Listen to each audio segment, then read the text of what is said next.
एक घर के मोबाइल नंबर पर रॉन्ग नंबर से कॉल आई।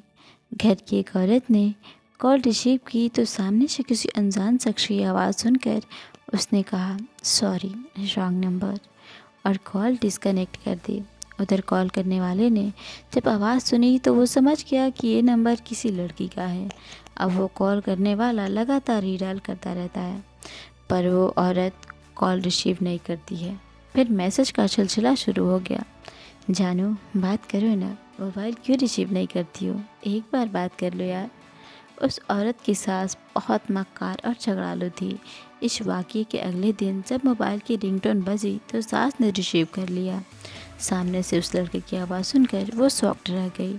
लड़का बार बार कहता रहा, जानू, मुझसे बात क्यों नहीं कर रही? मेरी बात तो सुनो प्लीज़, तुम्हारी आवाज़ ने मुझे पागल कर दिया है, वगैरह वगैरह। सास ने खामोशी से सुनकर मोबाइल बंद कर दिया। जब रात को उसका बेटा घर आया तो उसे अकेले में बुलाकर बहू पर बदचलनी और अनजान लड़के से फ़ोन पर बात करने का इल्ज़ाम लगाया।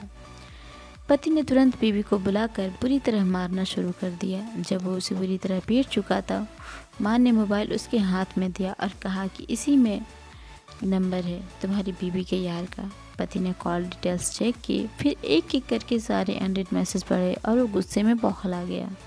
उसने तुरंत बीवी को रस्सी से बांधा और फिर से बेतहाशा पीटने लगा। और उधर माँ ने लड़की के भाई को फ़ोन किया और कहा कि हमने तुम्हारी बहन को अपने यार से मोबाइल पर बात करते हुए मैसेज करते हुए पकड़ लिया है, जिसने तुम्हारी इज्जत की धज्जियाँ बिखेर दी। खबर सुनकर तुरंत उस लड़की का भाई और उसकी माँ भी वहाँ पहुँच गए। पति और सास ने इल्ज़ाम लगाए और ताने मारे तो लड़के के भाई ने भी उसे बालों से पकड़कर खूब पीटा। लड़की कस्में खाती रही, झूठे इल्ज़ाम के लिए चीखती चिल्लाती रही, अपनी सफाई देती रही।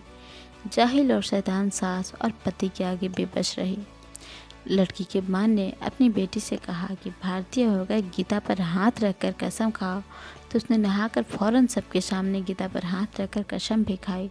मगर शैतान सास ने उसे भी नकार दिया और कहा कि जो अपने पति से गद्दारी कर सकती है, उसके लिए गीता की कसम भी कोई मुश्किल काम नहीं है।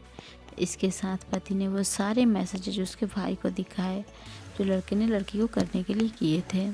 सास ने मक्कार और चालाक कहकर आग पर घी डाल दिया। लड़की के भाई को गुस्सा आया और उसका पारा 7वें आसमान पर जा पहुंचा। उसने तुरंत पिस्तौल निकाली और लड़की के सिर में 4 गोलियां दाग दी और इस तरह एक रॉन्ग नंबर ने एक ख़ानदान उजाड़ दिया, 3 बच्चों को अनाथ कर दिया। जब लड़की के दूसरे भाई को खबर हुई तो उसने अपने भाई, भाभी और बहन के शौहर और सास के साथ उस अनजान नंबर पर FIR दर्ज कर दी। पुलिस साइबर ने जब मोबाइल की जांच की तो मालूम हुआ कि लड़की ने सिर्फ एक बार उस रॉन्ग नंबर को रिसीव किया था। इसके बाद उस नंबर से वो कॉल और मैसेजेस के जरिए लड़की को फंसाने के चक्कर में लगा रहा। सारी बातें साफ होने के बाद जब दूसरे भाई को खबर हुई जिसने बहन को गोली मारी थी, उसने उसी वक्त जेल में खुदकुशी कर ली और रॉन्ग नंबर मिलाने वाले लड़के को पुलिस ने पकड़कर हवालात में डाल दिया। और इस तरह एक रॉन्ग नंबर ने सिर्फ 3 दिनों में एक औरत को जिसके 3 बच्चों से पूरी ज़िंदगी के लिए दूर कर दिया और अगले 13 दिनों के अंदर 3 बच्चे अनाथ और 2 ख़ानदान तबाह और बर्बाद हो गए। ज़रा सोचिए और बताइए कि कसूरवार कौन है?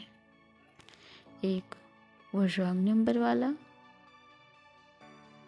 दूसरी सास, थर्ड नंबर पे आते हैं वो शकीब पति, और 4th नंबर गैरतमंद भाई, और 5th नंबर मोबाइल।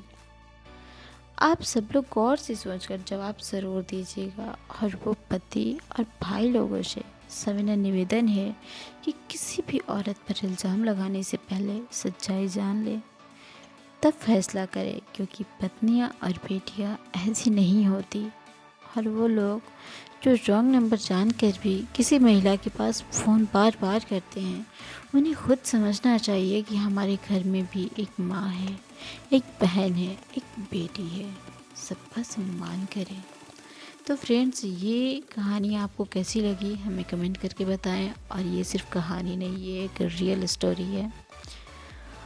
और आपको ये कहानी कैसी लगी हमें कमेंट करके ज़रूर बताएं। मिलते हैं ऐसी किसी दूसरी कहानी में। तब तक के लिए नमस्कार, प्रणाम। अपना ख्याल रखें, अपनों का ख्याल रखें। Bye bye.